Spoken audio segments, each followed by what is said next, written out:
students.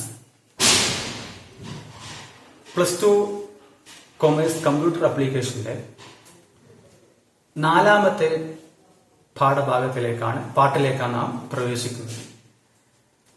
ഇന്ന് നമ്മൾ discuss ചെയ്യുന്നത് കഴിഞ്ഞ പീരീഡിന്റെ തുടർച്ചയായിട്ടുള്ള ലൂപ്പ് സ്റ്റേറ്റ്മെന്റിനെ കുറിച്ചാണ്.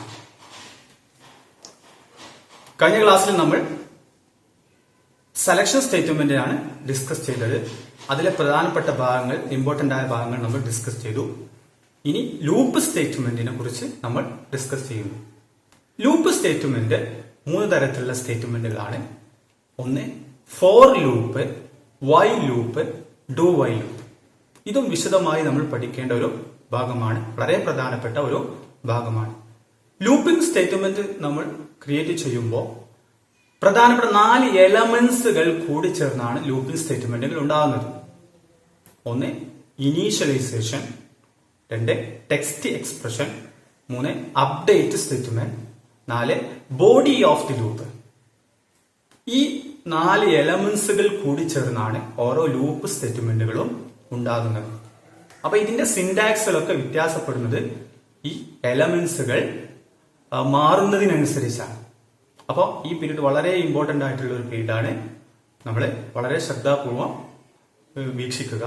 നമുക്ക് ക്ലാസ്സിലേക്ക് ഈ ഡിസിമേക്കിലെ സ്വിച്ച് സ്റ്റേറ്റ്മെന്റിനെ കുറിച്ച് നമുക്ക് പഠിക്കാം. സ്വിച്ച് സ്റ്റേറ്റ്മെന്റിന്റെ സിന്റാക്സ് ആണ് സ്വിച്ച്, അതുപോലെ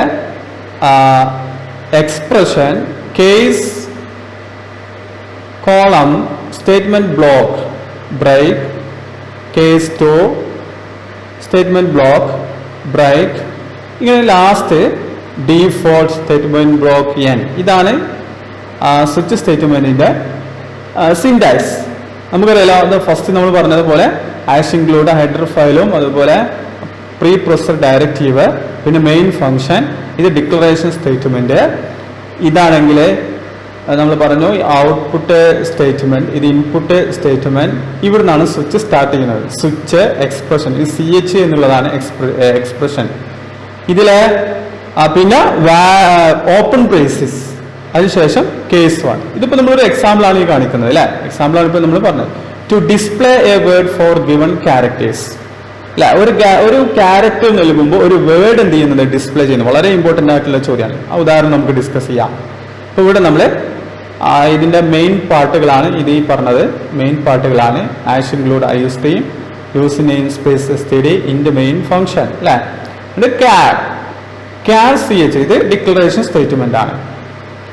അവിടെ നമ്മൾ എൻ്റർ ABC or D, ഇങ്ങനെ 3-4 വാരിയബിളുകൾ നൽകുകയാണ്. എൻ്റർ, അത് നമ്മൾ ഔട്ട്പുട്ട് വരുമ്പോൾ അതിന്റെ ഡിസ്പ്ലേ ചെയ്യേണ്ടത് എന്താണോ അതിന് വിശദീകരിക്കാൻ വേണ്ടിയിട്ട് പറയാം. പിന്നെ നമ്മൾ ഇൻപുട്ട് സ്റ്റേറ്റ്മെന്റ് എഴുതി, അതിൽ നമ്മൾ വാരിയബിള് ഒരു CH എന്ന് പറയുന്ന വാരിയബിൾ ആണ് ഉപയോഗിച്ചത്. പിന്നെ സ്വിച്ചിലേക്ക് കടന്നു. കേസ് A എന്നാണെങ്കിൽ അബാക്കസ് എന്ന് പ്രിന്റ് ചെയ്യണം, B എന്നാണെങ്കിൽ ബൈനറി എന്ന് പ്രിന്റ് ചെയ്യണം, C ആണെങ്കിൽ കമ്പ്യൂട്ടർ എന്ന് പ്രിന്റ് ചെയ്യണം, D എന്നാണെങ്കിൽ ഡീബഗിംഗ് എന്ന് പ്രിന്റ് ചെയ്യണം. ഇതൊന്നും അല്ലെങ്കിൽ ABCD എന്ന് പറയുന്ന ഈ അക്ഷരങ്ങൾ പറ്റും. ഇതൊന്നും അല്ലെങ്കിൽ ഇൻവാലിഡ് ഇൻപുട്ട്. ഇതിന് വേണ്ടിയിട്ടാണ് സ്വിച്ച് ഉപയോഗിക്കാം അല്ലേ. അപ്പോ നമ്മൾ എന്ത് ചെയ്തു, ക്യാർ CH, ഇവിടെ C എന്നുള്ളത് ഈ CHന്റെ വാല്യൂ A എന്നാണ് നമ്മൾ എൻ്റർ ചെയ്യുന്നതെങ്കിൽ അപ്പൊ നമുക്ക് എന്ത് ചെയ്യും, അബാക്കസ് എന്ന റിസൾട്ട് കിട്ടും അല്ലെ. ഇനി D എന്നാണെങ്കിലോ ഡീബഗിംഗ് എന്ന് നമുക്ക് റിസൾട്ട് കിട്ടും. ഇനി നമ്മൾ E എന്ന് നമ്മൾ ടൈപ്പ് ചെയ്യുകയാണെങ്കിലോ ഇവിടെ ഇൻവാലിഡ് ഇൻപുട്ട് എന്നാണ് നമുക്ക് റിസൾട്ട് കിട്ടുക. ഓക്കെ അല്ലെ.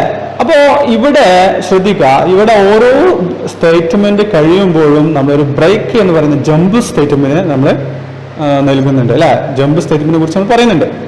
അപ്പൊ പഠിക്കാം. ഇവിടെ ഈ സ്വിച്ച് സ്റ്റേറ്റ്മെന്റ് ഉപയോഗിക്കുമ്പോൾ ഓരോ സ്റ്റേറ്റ്മെന്റിന്റെയും ഇടയിൽ നമ്മൾ ബ്രേക്ക് എന്ന് പറയുന്ന ജമ്പ് സ്റ്റേറ്റ്മെന്റ് ഉപയോഗിക്കണം. അല്ലെങ്കിൽ സംഭവിക്കുന്നത്, ഇവിടെ നമ്മൾ ബ്രേക്ക് എന്ന് കൊടുത്തില്ല, ഇവിടെയാണ് നമ്മൾ ബ്രേക്ക് എന്ന് കൊടുത്തതെങ്കിൽ നമ്മൾ എൻ്റർ ABCD എന്നുള്ളത് നമ്മൾ സീനില് A എന്ന് നമ്മൾ ടൈപ്പ് ചെയ്താൽ ശരിക്കും നമുക്ക് അബാക്കസ് എന്നുള്ള വേർഡ് വന്നാൽ മതി അല്ലെ. ഇവിടെ ബ്രേക്ക് സ്റ്റേറ്റ്മെന്റ് ഇല്ലാത്തത് കൊണ്ട് എന്തേ വരുള്ളൂ, എ എന്ന് നമ്മൾ ടൈപ്പ് ചെയ്യുമ്പോൾ അബാക്കസ് എന്ന് വരും, ബൈനറി എന്ന് പറയും. ഇനി ഇവിടെയും ബ്രേക്ക് ഇല്ലെങ്കിൽ കമ്പ്യൂട്ടർ എന്ന് പ്രിന്റ് ചെയ്യും, ഇവിടെയും ബ്രേക്ക് ഇല്ലെങ്കിൽ ഡീബഗിങ് എന്ന് പ്രിന്റ് ചെയ്യും. അപ്പൊ എ എന്ന് കൊടുക്കുമ്പോൾ ഈ അബാക്കസ്, ബൈനറി, കമ്പ്യൂട്ടർ, ഡീബഗിങ് ഒക്കെ എന്ത് ചെയ്യും? റിസൾട്ടായി വരും. അത് നമുക്ക് വരാൻ പാടില്ല അല്ലെ. അപ്പോൾ ബ്രേക്ക് ഒഴിവാക്കിയിട്ട് ഓരോ സ്റ്റേറ്റ്മെന്റിന് ശേഷം നമ്മൾ ബ്രേക്ക് കൊടുക്കണം. എവിടെയാണോ ബ്രേക്ക് വരുന്നത് അതുവരെയുള്ള ഔട്ട്പുട്ടാണ് നമുക്ക് കിട്ടുക. അപ്പോൾ ഓരോ സ്റ്റേറ്റ്മെന്റിന്റെയും നമ്മൾ എന്ത് ചെയ്യണം? ബ്രേക്ക് സ്റ്റേറ്റ്മെന്റ് ഉപയോഗിക്കണം. ഇതാണ് സ്വിച്ച് സ്റ്റേറ്റ്മെന്റിനെ കുറിച്ച് പറയാനുള്ളത്. ഈ മറ്റൊരു ഇതിൽ വളരെ ഇമ്പോർട്ടന്റ് ആയ ഒരു പോയിന്റാണ് കണ്ടീഷണൽ ഓപ്പറേറ്റർ. കഴിഞ്ഞ ക്ലാസ്സിൽ നമ്മൾ പറഞ്ഞു ടെർണറി ഓപ്പറേറ്ററിനെ സംബന്ധിച്ച് പറഞ്ഞിരുന്നു. അവിടെ ബെസ്റ്റ് എക്സാമ്പിൾ ആയിട്ട് നമ്മൾ പറഞ്ഞിരുന്നത് കണ്ടീഷണൽ ഓപ്പറേറ്ററിനെ സംബന്ധിച്ചാണ് അല്ലേ. അപ്പോൾ കണ്ടീഷണൽ സ്റ്റേറ്റ്മെന്റ് എന്ന് പറയുന്നത് ഈഫ് ആൻഡ് എൽസ് സ്റ്റേറ്റ്മെന്റിനോട് തുല്യമായിട്ടുള്ള ഒന്നാണ്. അതിന്റെ സിന്റാക്സ് എന്ന് പറയുന്നത് ടെക്സ്റ്റ് എക്സ്പ്രഷൻ, പിന്നെ true case and false case, true case and false case അല്ലെ. നമ്മള് ഈഫ് നമ്മൾ നേരത്തെ പറയുന്നു, ഈഫിന്റെ എക്സാമ്പിൾ നമ്മൾ പറഞ്ഞു ഈഫ് അല്ലെ, ഈഫ് അല്ലെ CE1 ഗ്രേറ്റർ ദാൻ C2 ആണെങ്കിൽ എന്തുവരും? CE1 പ്രിന്റ് ചെയ്യും, അല്ലെങ്കിൽ CE2 പ്രിന്റ് ചെയ്യും. ഇതാണ് അല്ലെ, CE2 പ്രിന്റ് ചെയ്യും. അങ്ങനെ CE1 ഗ്രേറ്റർ ദാൻ CU2 ആണെങ്കിൽ C1 പ്രിന്റ് ചെയ്യും, അല്ലെങ്കിൽ C2. നമുക്ക് if else ലേക്ക് വേണം എഴുതാം. ഇതിന്റെ മുന്നിൽ നമ്മൾ എന്ത് ചെയ്താൽ മതി? ഈ C ഗ്രേറ്റർ ദാൻ C2 എന്നുള്ളതിന്റെ കൂടെ if അല്ലെ, if CE1 greater than CE2 ആണെങ്കിൽ നേരത്തെ നമ്മൾ താഴെ if ആവുമ്പോൾ താഴെ നമ്മൾ Coutല് CE1, എൽസിന് പകരം നമ്മൾ ഉപയോഗിക്കുന്ന കോളം അല്ലെ. ഇവിടെ ഫോഴ്സ് കേസ് ആണ് വരിക, CE2 Cout C2 ഇങ്ങനെയാണ് വരിക അല്ലെ. അപ്പോൾ ഈ ഫേസിന് നമുക്ക് എന്ത് ചെയ്യാം? കണ്ടീഷണൽ ഓപ്പറേറ്റർ ആയി ഉപയോഗിക്കാം. അതുപോലെ കണ്ടീഷണൽ ഓപ്പറേറ്ററിനെ നമുക്ക് ഈ ഫേസ് ആയിട്ടും നമുക്ക് ഉപയോഗിക്കാൻ കഴിയും. ഓക്കെ, ഇനി നെക്സ്റ്റ് ഇതാണ് ഡിസിഷൻ സ്റ്റേറ്റ്മെന്റ് കൊണ്ട് കൺട്രോൾ സ്റ്റേറ്റ്മെന്റ്, ഡിസിഷൻ സ്റ്റേറ്റ്മെന്റിൽ പഠിക്കാനുള്ളത്. അപ്പൊ നമ്മൾ ഈഫ്, എൽസ്, സ്വിച്ച് ഇതാണ് നമ്മൾ പഠിച്ചത്. ഇനി അടുത്തത് ലൂപ്പിംഗ് സ്റ്റേറ്റ്മെന്റ് എന്ന് പറയും. ഇന്ററേഷൻ സ്റ്റേറ്റ്മെന്റ് അല്ലെങ്കിൽ ലൂപ്പിംഗ് സ്റ്റേറ്റ്മെന്റ് അല്ലെ. ലൂപ്പിംഗ് സ്റ്റേറ്റ്മെന്റ് 3 വിധത്തിലാണ്: while loop, for loop, do while loop. While loop, for loop, do while loop. ഇതില് വൈൽ ലൂപ്പും ഫോർ ലൂപ്പും എൻട്രി കൺട്രോൾഡ് ലൂപ്പാണ്. Do while loop exit control ലൂപ്പാണ്. നമ്മൾ ശ്രദ്ധിക്കണം, എന്താ നമ്മൾ ഓരോന്നും പഠിക്കും. അതായത് ടെക്സ്റ്റ് എക്സ്പ്രഷൻ അത് എക്സിക്യൂട്ട് ചെയ്തിട്ടാണ് വൈലും ഫോറും എന്ത് ചെയ്യുന്നത്? എക്സിക്യൂട്ട് ചെയ്യുന്നത്. ആ ടെക്സ്റ്റ് എക്സ്പ്രഷൻ എക്സിക്യൂട്ട് ചെയ്തിട്ടാണ് ബാക്കി സ്റ്റേറ്റ്മെന്റുകളൊക്കെ എക്സിക്യൂട്ട് ചെയ്യുക. പക്ഷെ ഡു വൈല് ടെക്സ്റ്റ് എക്സ്പ്രഷൻ എക്സിക്യൂട്ട് ചെയ്യുന്നതിന്റെ മുമ്പെയാണ് എന്ത് ചെയ്യുന്നത്? മറ്റുള്ള സ്റ്റേറ്റ്മെന്റുകൾ എക്സിക്യൂട്ട് ചെയ്യുന്നത്. അപ്പോൾ അത് എക്സിറ്റ് ആണ്, മറ്റത് എൻട്രി കൺട്രോൾഡ് ലൂപ്പാണ്. പരിശോധിക്കാറുണ്ട്. വൈലും ഫോറും എന്താണ്? എൻട്രി കൺട്രോൾഡ് ലൂപ്പാണ്. Do while exit control loop ആകുന്നു അല്ലെ. ഒരു എക്സാമ്പിൾ നമുക്ക് ചെക്ക് ചെയ്യാം. To find the sum of digit of the number അല്ലെ. ഒരു നമ്പറിന്റെ ഡിജിറ്റിന്റെ സമ്മ് കാണുന്ന ഒരു പ്രോഗ്രാം, നമ്പറുകളുടെ സമ്മ് കാണുന്ന പ്രോഗ്രാം. നമ്മൾ ash include ISTream use namespace std into main function അല്ലെ, ഇൻറ്റു മെയിൻ ഫംഗ്ഷൻ. അപ്പൊ ഇവിടെ ഓപ്പൺ ബ്രേസസ് നമ്മൾ ഡിക്ലറേഷൻസ് ഇതിൽ ഉപയോഗിക്കുന്ന വാരിയബിൾ നമ്മൾ ഡിക്ലറേ ചെയ്തു. ഇൻറ്റ് നം സം ഈക്വൽ ടു 0 ഡിജിറ്റ്. ഇവിടെ സം ഈക്വൽ ടു 0 എന്ന് പറയുന്ന ഡിക്ലറേഷൻ സ്റ്റേറ്റ്മെന്റ് ഒരു ഭാഗം തന്നെയാണ്. പക്ഷെ ഇതിന് നമ്മൾ പേര് പറയാറുണ്ട്, അതായത് ഇനീഷ്യലൈസേഷൻ സ്റ്റേറ്റ്മെന്റ് എന്ന് പറയാറുണ്ട്. ഇനീഷ്യലൈസേഷൻ സ്റ്റേറ്റ്മെന്റ് അതായത് ഏതുകൊണ്ടാണ് തുടങ്ങേണ്ടത് എന്ന് സൂചിപ്പിക്കുന്നത്. ഇനീഷ്യലൈസേഷൻ സ്റ്റേറ്റ്മെന്റ് അല്ലെ, അത് ഡിക്ലറേഷൻ സ്റ്റേറ്റ്മെന്റിന്റെ ഒരു ഭാഗം തന്നെയാണ്. അപ്പൊ ഈ ലൈൻ ഇവിടെ സെമിക്കോളൻ നമ്മൾ പറയുന്നു, സെമിക്കോളൻ വരുന്നതൊക്കെ സ്റ്റേറ്റ്മെന്റ് ആണ്. ഈ ഇതിൽ ഉപയോഗിക്കുന്ന വാരിയബിളെ ഇവിടെ ഡിക്ലെയർ ചെയ്തു. അപ്പോൾ ഇത് ഡിക്ലറേഷൻ സ്റ്റേറ്റ്മെന്റ് ആണ്. പിന്നെ ഇതിലെ ഔട്ട്പുട്ട് ഓപ്പറേറ്റർ വന്നു, ഔട്ട്പുട്ട് സ്റ്റേറ്റ്മെന്റ്, ഇൻപുട്ട് ഓപ്പറേറ്റർ വന്നു, ഇൻപുട്ട് സ്റ്റേറ്റ്മെന്റ്. ഓക്കെ, പിന്നെ നമ്മൾ വൈലാണ് ആദ്യം ഡിസ്കസ് ചെയ്യുന്നത്. വൈല് അല്ലെ? ടെക്സ്റ്റ്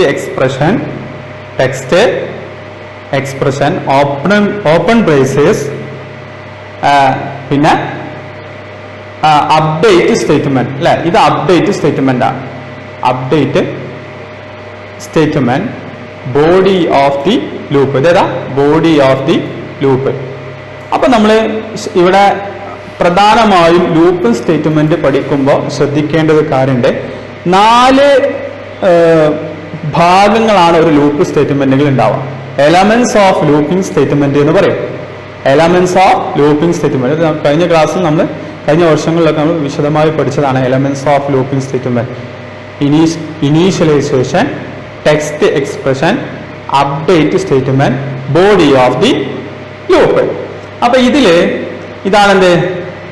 ടെക്സ്റ്റ് എക്സ്പ്രഷൻ അല്ലെ? വൈൽ ടെക്സ്റ്റ് എക്സ്പ്രഷൻ, ഇനീഷ്യലൈസേഷൻ ഇവിടെ കഴിഞ്ഞിട്ടുണ്ട്. ഇത് ഇനീഷ്യലൈസേഷൻ ആണ്, ടെക്സ്റ്റ് എക്സ്പ്രഷൻ ആണ്. പിന്നെ update statement, body of the loop. അപ്ഡേറ്റ് സ്റ്റേറ്റ്മെന്റിനോ ചിലപ്പോൾ ഒന്നോ അതിലധികമോ ഉണ്ടാവാം കേട്ടോ. അപ്പോൾ ഇത് ബോഡി ഓഫ് ദി ലൂപ്പ്. ഇതാണ് വൈൽ അല്ലെ? അപ്പൊ ഇതിൽ വൈൽ നം ഗ്രേറ്റർ ദാൻ 0 അങ്ങനെയാണെങ്കിൽ digit equal to num mode 10 അത് പ്രസ് ചെയ്യാണ്. Sum equal to sum digit number divide by 10. അപ്പൊ നമുക്ക് ഔട്ട്പുട്ട് എന്ത് കിട്ടും? Sum of the digit of the input number is sum എന്ന് കഴിഞ്ഞിട്ട് അതിന്റെ ഔട്ട്പുട്ട് ഇതിൻ്റെയൊക്കെ സം ചെയ്തിട്ടുള്ള 0 മുതൽ 10 വരെയുള്ള സംഖ്യകള് സമ്മ് കിട്ടും. 1 + 2 + 3 + 4 അത് 10 വരെ എത്രയാണോ നമുക്ക് റിസൾട്ട് കിട്ടുന്നത് അതായിരിക്കും ഇതിന്റെ ഔട്ട്പുട്ട് വരുന്നത്. അതാണ് സ്വിച്ച് നമ്മള് വൈൽ ലൂപ്പിനെ കുറിച്ച് നമുക്ക് പറയാനുള്ളത് അല്ലെ? ഇനി നമുക്ക് ഫോർ ലൂപ്പിനെ പരിചയപ്പെടാം. അത് എക്സാമ്പിളിലൂടെ ഫോർ പരിചയപ്പെടാം. ആദ്യം ഇതിന്റെ സിൻടാക്സ് എന്ന് പറഞ്ഞു നോക്കാം. ഫോർ ലൂപ്പിന്റെ സിൻടാക്സ് ആണ് ഇനീഷ്യലൈസേഷൻ അല്ലെ? ഫോർ എന്നാണ് ആദ്യം. For initialization, text expression, update statement. ഇത് ഒരു ബ്രാക്കറ്റിലാണ് കൊടുക്കേണ്ടത് കേട്ടോ. For bracket initialization, text expression, update statement. അപ്പൊ ഇതിലേക്ക് elements of the loop statement വന്നു അല്ലെ? ഈ ബോഡി ഓഫ് ദി ലൂപ്പ്. ഇതാണ് ഫോറിന്റെ syntax. For initialization, text expression, update statement, body of the loop. ഇതാണ് നോക്കാം. ഇത് പ്രോഗ്രാമിന്റെ പ്രധാനപ്പെട്ട ഭാഗമാണ് അല്ലെ? Hash include, IOStream, use namespace std, ഇന്റെ മെയിൻ ഫംഗ്ഷൻ കഴിഞ്ഞിട്ട് നമ്മൾ ഇതിൽ ഉപയോഗിക്കുന്ന വാരിയബിൾ ഡിക്ലറേഷൻ ചെയ്തു. ഇൻപുട്ട് സ്റ്റേറ്റ്മെന്റ്, ഔട്ട്പുട്ട് സ്റ്റേറ്റ്മെന്റ് അല്ലെ? ഫോർ ഇതാണ് ഇൻഡ് I = 1 ഇതാണ് ഇനീഷ്യലൈസേഷൻ. I > n ഇതാണ് ടെക്സ്റ്റ് എക്സ്പ്രഷൻ. I++ എന്ന് പറയുന്ന അപ്ഡേറ്റ് സ്റ്റേറ്റ്മെന്റ്. അതുപോലെ സി ഔട്ടില് ഇതാണ് വരുന്നതാണ് body of the loop. Okay അല്ലേ? ബോഡി ഓഫ് ദി ലൂപ്പ് എന്ന് പറയുന്നത് അല്ലെ? അപ്പോ ഇങ്ങനെ n natural number, sum of the n natural number, നമ്മൾ നൽകുന്ന സംഖ്യയുടെ സമ്മ് കാണുന്നതാണ്. നേരത്തെ നമ്മൾ പറഞ്ഞ 1 മുതൽ 10 വരെയുള്ള സംഖ്യ n എന്ന് പറഞ്ഞാൽ നമുക്ക് ഏത് നമ്പറും കൊടുക്കാം. അപ്പൊ 1000 എന്ന് കൊടുക്കുകയാണെങ്കിൽ 1 മുതൽ എന്ത് ചെയ്യും? 1000 വരെ. ഇനീഷ്യലൈസേഷൻ 0 എന്ന് കൊടുക്കും. 0 മുതൽ 1000 വരെയുള്ള സംഖ്യകളുടെ സമ്മ് നമുക്ക് ഫോർ ലൂപ്പ് ഉപയോഗിച്ച് കാണാൻ കഴിയും അല്ലെ? ഇതാണ് ഫോർ ലൂപ്പിനുള്ള എക്സാമ്പിൾ. ഇത് എൻട്രി കൺട്രോൾഡ് ലൂപ്പാണെന്ന് നമ്മൾ പറയും. ഇനി ഇത് മറ്റൊരു average height of the group of the student. ഇത് ഫോറും വൈലും വെച്ച് വരുന്ന മറ്റൊരു എക്സാമ്പിളാണ്. ഓക്കെ. ഇനി ഫോർ ലൂപ്പിന് മറ്റൊരു എക്സാമ്പിൾ ആണ് display rectangle of the star. Example ചോദിക്കുന്നതാണ്. ഇതുപോലെ സ്റ്റാറിന് നമുക്ക് എന്ത് ചെയ്യാം? ഡിസ്പ്ലേ ചെയ്യാനുള്ള പ്രോഗ്രാമാണ് കൊടുത്തുള്ളത്. Hash include IOStream, use namespace std, ഇന്റെ മെയിൻ ഫംഗ്ഷൻ ഷോർട്ട് i അല്ലെ? ഇവിടെ കണ്ടോ ഔട്ട്. ഇവിടെ നെസ്റ്റഡ് ലൂപ്പാണ്. ഇതിനെന്താ പറയാ? ഈ പ്രോഗ്രാം നെസ്റ്റഡ് ലൂപ്പാണ്. ഫോർ ലൂപ്പിന്റെ ഉള്ളിൽ മറ്റൊരു ഫോർ ലൂപ്പ് വന്നു. ഒരു ഫോറിന്റെ ഉള്ളിൽ മറ്റൊരു ഫോർ വന്നു. ഇതിനാണ് എന്ത് പറയാ? നെസ്റ്റഡ് ലൂപ്പ് എന്ന് പറയുന്നത്. നെസ്റ്റഡ് ലൂപ്പ് കഴിഞ്ഞ വർഷം നമ്മൾ പഠിച്ചതുപോലെ. ഇത്രയാണ് ഇപ്പോൾ കൺട്രോൾ സ്റ്റേറ്റ്മെന്റിനെ കുറിച്ച് നമുക്ക് പറയാനുള്ളത്. ഈ പാഠഭാഗത്ത് ഏറ്റവും ലാസ്റ്റ് പഠിക്കാനുള്ളത് ജമ്പ് സ്റ്റേറ്റ്മെന്റുകളെ കുറിച്ചാണ്. ജമ്പ് സ്റ്റേറ്റ്മെന്റുകളെ നമുക്ക് go to statement, break statement, continue statement, ഇങ്ങനെ പ്രധാനപ്പെട്ട 3 ജമ്പ് സ്റ്റേറ്റ്മെന്റുകളാണ്. പിന്നെ റിട്ടേൺ ആൻഡ് എക്സിറ്റ്, അത് ജമ്പ് സ്റ്റേറ്റ്മെന്റിൽ പെടുന്നതല്ല. അത് നമ്മൾ വിശദമായി പഠിക്കുന്നില്ല, അടുത്ത ചാപ്റ്ററിൽ നമ്മൾ പഠിക്കുന്നുണ്ട്. ഈ പാഠത്തിൽ ജമ്പ് സ്റ്റേറ്റ്മെന്റ് പ്രധാനമായും പഠിക്കുന്നത് ഗോ ടു സ്റ്റേറ്റ്മെന്റിനെ കുറിച്ചും ബ്രേക്ക് സ്റ്റേറ്റ്മെന്റിനെ കുറിച്ചും കണ്ടിന്യൂ സ്റ്റേറ്റ്മെന്റിനെ കുറിച്ചാണ് അല്ലേ. ആദ്യം നമുക്ക് ഗോ ടു സ്റ്റേറ്റ്മെന്റിനെ കുറിച്ച് പഠിക്കാം. എന്താ go to statement? Can transfer a program control to anywhere in the function. ഫംഗ്ഷന്റെ എവിടേക്കും ഒരു പ്രോഗ്രാം കൺട്രോളിനെ എന്ത് ചെയ്യാം, ട്രാൻസ്ഫർ ചെയ്യാനാണ് ഉപയോഗിക്കുന്നത്. അതിന്റെ സിന്റാക്സ് ആണ് ഗോ ടു ലാബിൽ എന്ന് ഈ കൊടുത്തിട്ടുള്ളത്. അതിൻ്റെ ഒരു എക്സാമ്പിൾ ആണ് Indo, start, C out, C plus ആണോ. അപ്പൊ ഇവിടെയുള്ള ഈ പ്രോഗ്രാം കൺട്രോളിനെ എന്ത് ചെയ്യുന്നു, ഇവിടുന്ന് പ്രോഗ്രാമിന്റെ ഇതിന്റെ തുടർച്ചയായിട്ടുള്ള വരുന്ന പ്രോഗ്രാമിന്റെ ഭാഗത്തേക്ക് ഇവിടുന്ന് എന്ത് ചെയ്യും, ജമ്പ് ചെയ്യിപ്പിക്കും അല്ലെ. ജമ്പ് ആണ് ചാടുക എന്നർത്ഥം അല്ലെ. അപ്പോ ഇതെന്ത് ചെയ്യാം, ഇവിടുന്ന് അവിടെ നിർത്തിവെച്ച് എന്ത് ചെയ്യും, പ്രോഗ്രാമിന്റെ മറ്റു ഭാഗം എക്സിക്യൂട്ട് ചെയ്യും അല്ലെ. അതാണ് ജമ്പ് സ്റ്റേറ്റ്മെന്റിന്റെ ഗോ ടു സ്റ്റേറ്റ്മെന്റ് ഉപയോഗിക്കുന്നത്. പ്രോഗ്രാമിന്റെ ഏത് ഭാഗത്തേക്കും കൺട്രോൾ സ്റ്റേറ്റ്മെന്റിനെ ട്രാൻസ്ഫർ ചെയ്യാനാണ് ഗോ ടു സ്റ്റേറ്റ്മെന്റ് ഉപയോഗിക്കുന്നത്. പിന്നെ രണ്ടാമത് ബ്രേക്ക് സ്റ്റേറ്റ്മെന്റ് ആണ്. ഇത് നമ്മൾ സ്വിച്ച് സ്റ്റേറ്റ്മെന്റ് പറഞ്ഞപ്പോൾ നമ്മൾ പറഞ്ഞിരുന്നു ബ്രേക്ക് സ്റ്റേറ്റ്മെന്റിനെ കുറിച്ച് അല്ലെ. ബ്രേക്കർ ഒരു സ്റ്റേറ്റ്മെന്റ് ബ്ലോക്കിനെ എന്താണ്, അതിനെ ബ്രേക്ക് ചെയ്യാൻ ഉപയോഗിക്കാം. To effect break in switch statement. സാധാരണ സ്വിച്ച് സ്റ്റേറ്റ്മെന്റിലാണ് ഉപയോഗിക്കുന്നത്. It transfer the program control outside the switch block. Switch ബ്ലോക്കിന്റെ ഔട്ട്സൈഡിലേക്കാണ് മാറ്റുക. അപ്പോൾ ഒരു ബ്ലോക്ക് അത് എക്സിക്യൂട്ട്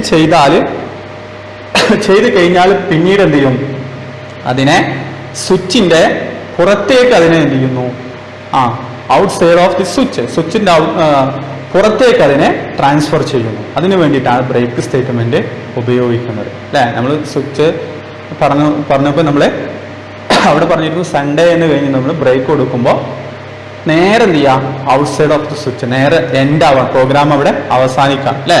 ഇനി നമ്മൾ ബ്രേക്ക് കൊടുത്തില്ലെങ്കിൽ മൺഡേ എന്നും കൂടെ വരും അല്ലെ. നമ്മൾ പറഞ്ഞിരുന്നു എവിടെയാണോ ബ്രേക്ക് വരുന്നത് അവിടെ വെച്ചിട്ട് അത് ലൂപ്പിന്റെ പുറത്തേക്ക് പോകും. അതിനു വേണ്ടിയിട്ടാണ് ബ്രേക്ക് സ്റ്റേറ്റ്മെന്റ് ഉപയോഗിക്കുന്നത്. ഇപ്പൊ കണ്ടിന്യൂസ് സ്റ്റേറ്റ്മെന്റിനെ കുറിച്ച് നമുക്ക് പഠിക്കാം. പ്രോഗ്രാമിനെ സ്കിപ്പ് ചെയ്യാൻ വേണ്ടിയിട്ടാണ് കണ്ടിന്യൂസ് സ്റ്റേറ്റ്മെന്റ് എന്ന ജമ്പ് സ്റ്റേറ്റ്മെന്റ് ഉപയോഗിക്കുന്നത് അല്ലെ.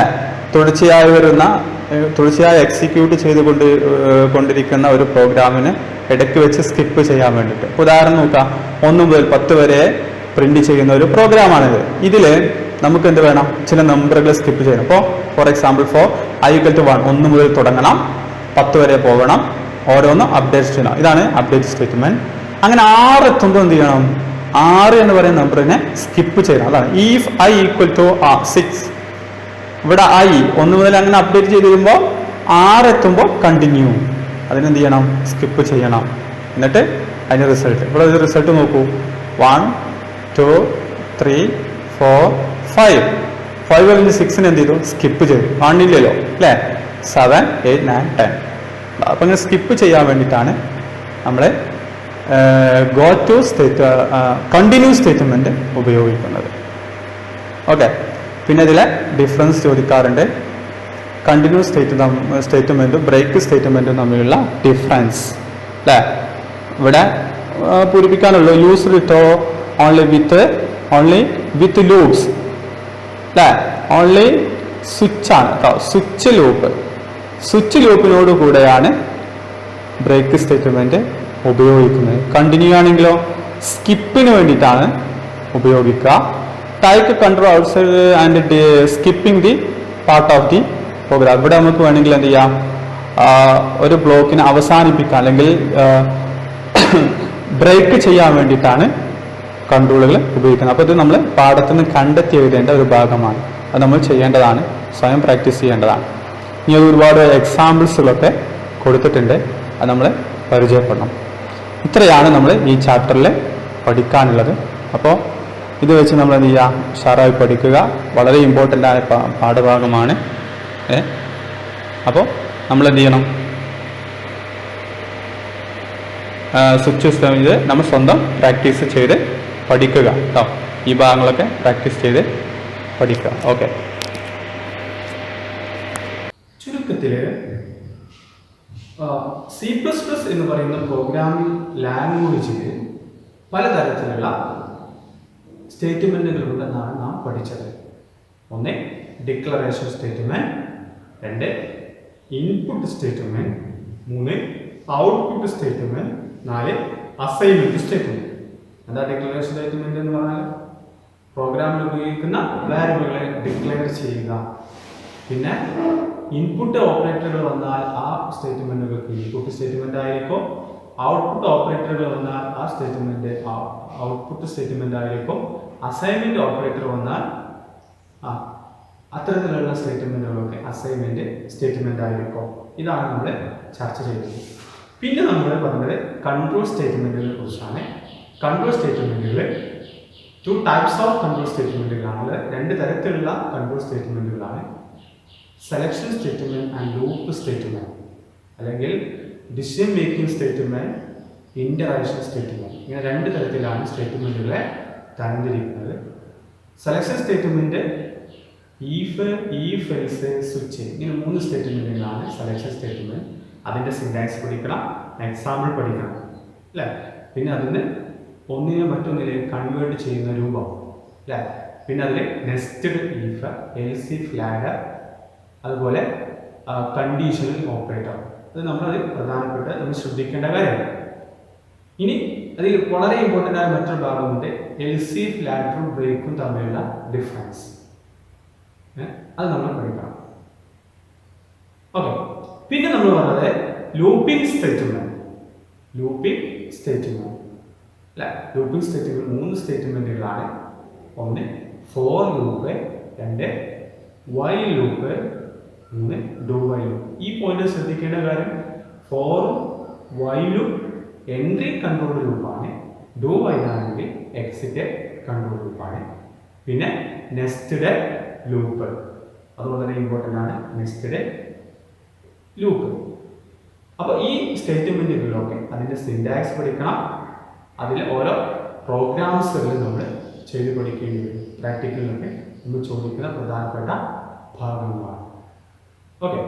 ഇനി ഇതിൽ നമ്മൾ അവസാനമായി നമ്മൾ ഡിസ്കസ് ചെയ്തത് ജമ്പ് സ്റ്റേറ്റ്മെൻറ്റുകളെ കുറിച്ചാണ്. അപ്പോൾ സാധാരണ വേരിയബിൾ സ്റ്റേറ്റ്മെൻറ്റുകളോട് കൂടെ അതുപോലെ കൺട്രോൾ സ്റ്റേറ്റ്മെൻറ്റുകളോട് കൂടെ നമ്മൾ എന്ത് വേണം, ജമ്പ് സ്റ്റേറ്റ്മെൻറ്റ് ഉപയോഗിക്കണം. ആ ജമ്പ് സ്റ്റേറ്റ്മെൻറ്റാണ് പിന്നെ നമ്മൾ ഡിസ്കസ് ചെയ്യുന്നത്. ഓക്കെ. ഇത്രയും കാര്യങ്ങളാണ് ഈ ചാപ്റ്ററിൽ നമുക്ക് പറയാനുള്ളത്. ഇതോടെ ഈ ചാപ്റ്റർ അവസാനിക്കുകയാണ്. അപ്പോൾ പറഞ്ഞ കാര്യങ്ങളൊക്കെ കൃത്യമായിട്ട് പഠിക്കുക. നമ്മൾ നോട്ടുകളൊക്കെ എഴുതണം. നോട്ടുകളൊക്കെ നമ്മൾ ഗ്രൂപ്പിലൂടെ ഷെയർ ചെയ്യും. അത് എല്ലാവരും നോട്ട് എഴുതിയെടുക്കണം. പ്രോഗ്രാംസുകളുണ്ട്, ആ പ്രോഗ്രാംസിലൊക്കെ റെക്കോർഡിൽ നമ്മൾ എഴുതണം. നിർദ്ദേശപ്രകാരം ചെയ്താൽ മതി. റെക്കോർഡിൽ എഴുതാൻ പറയുമ്പോൾ റെക്കോർഡിൽ എഴുതാം. ഈ ചാപ്റ്ററിലാണ് ഏറ്റവും കൂടുതൽ പ്രാക്ടിക്കൽ എക്സാമിന് ചോദ്യങ്ങൾ വരുന്നത്. ഓക്കെ. എല്ലാവരും പഠിക്കുക. വീണ്ടും മറ്റൊരു ക്ലാസ്സിൽ കാണാം. Good bye.